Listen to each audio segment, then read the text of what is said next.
Le nouveau Premier ministre britannique, Keir Starmer, a tenu aujourd'hui la première réunion de son gouvernement à Downing Street, au cours de laquelle il a évoqué les grandes tâches qui les attendent, laissant ainsi entendre qu'après la célébration de la victoire, il ressent désormais le poids de la responsabilité qui accompagne l'enthousiasme de diriger le pays.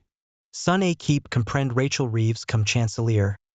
Angela Rayner comme vice-leader et Yvette Cooper comme secrétaire de l'Intérieur.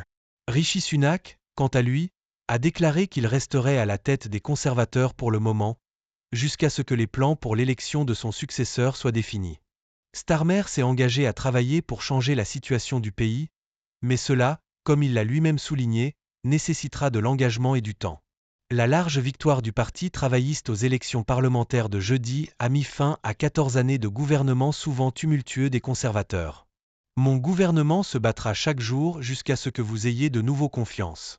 Désormais, vous avez un gouvernement dirigé uniquement par la détermination de servir vos intérêts, a déclaré plus tôt le chef de l'exécutif dans son discours de victoire, où il a souligné que la promesse faite de mettre fin au chaos serait tenue. Aujourd'hui, nous commençons le prochain chapitre, nous commençons à travailler pour le changement, nous commençons à reconstruire notre pays, a-t-il dit. L'euphorie de la victoire électorale n'efface cependant pas le fait que les travaillistes arrivent au pouvoir en faisant face à une économie stagnante, des services publics défaillants et une baisse du niveau de vie.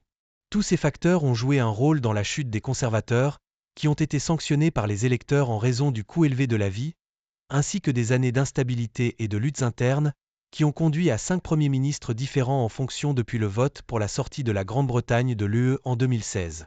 Tim Ball, professeur à l'université Queen Mary de Londres, dit que malgré leur large victoire, les problèmes auxquels le gouvernement conservateur a été confronté ne se sont pas évanouis, notamment ceux liés à l'immigration.